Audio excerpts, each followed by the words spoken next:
KG అర KG కారం పోస్తానండి. ముక్కలు కొలుసుకొని పోసుకోండి. కొంతమంది కొలుసుకొని పోసుకుంటారు, కొంతమంది ఏమో ముక్కలు కాయలు లెక్కేసి పోసుకుంటారు. నేనైతే కాయలు లెక్కేయటం కాదు, కానీ కాయలు అయితే 30 కాయలు, కానీ నేనైతే ముక్కల్ని కొలిచి పోసుకున్నాండి. 2 కేజీలు అయినాయి. 2 కేజీలకి అర కేజీ ఉప్పు, అర కేజీ కారం పోసిన. ముక్కలు అయితే మంచిగా కలుపుకుంటున్నా. మంచిగా ముక్క మొత్తం కలిసేటట్టు కారం ఉప్పు మంచిగా పట్టేటట్టు మంచిగా కలుపుకోవాలండి, కొద్దిగా ఓపికతోనే.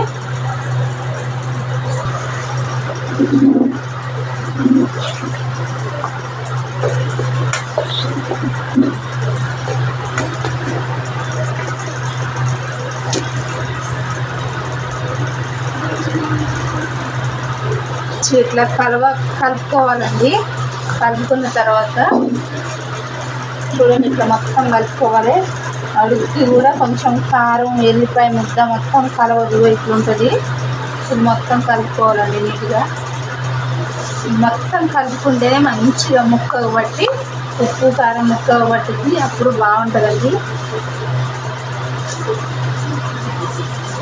కలుపుకోవాలి మొత్తం.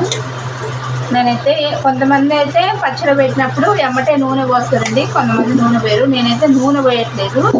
ఇది ఇట్లనే జాడీకి ఎత్తుతా. జాడీకి పెట్టిన తర్వాత 3వ రోజు తీసి మళ్ళీ నూనె కొనుక్కొచ్చి నూనె పోసి పెట్టాలి.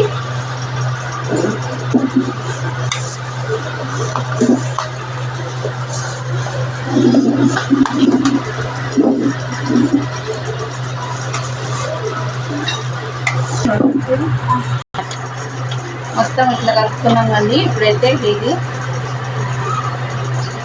నేను జాడీ పెట్టుకుంటాను ఇట్లనే. ఇది మళ్ళీ మీకు 3వ రోజు చూపెడతా.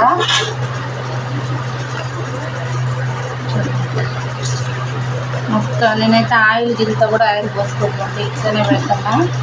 ఎందుకంటే దీంట్లో నీరు ఉంటుంది కదా, ఉప్పు వేసి కలిపినా కదా. 3వ రోజుకి మంచిగా ఘాటు వస్తుందండి బాగా. ఉప్పు కదా, ఉప్పు నీరు అనేది మంచిగా ఊరుతుంది. దీంట్లో ఊరిన తర్వాత మంచిగా అంతా మళ్ళీ ఒకసారి కలగలిపి నూనె పోసుకోవాలి. అప్పుడు పచ్చడి తింటే చాలా బాగుంటుంది.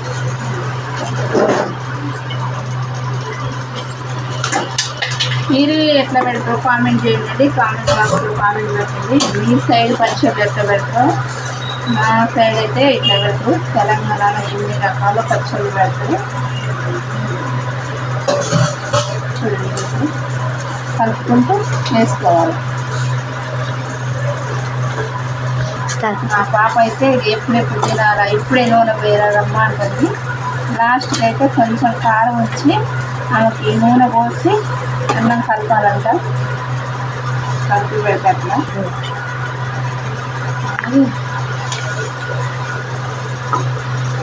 ఆ పాపకైతే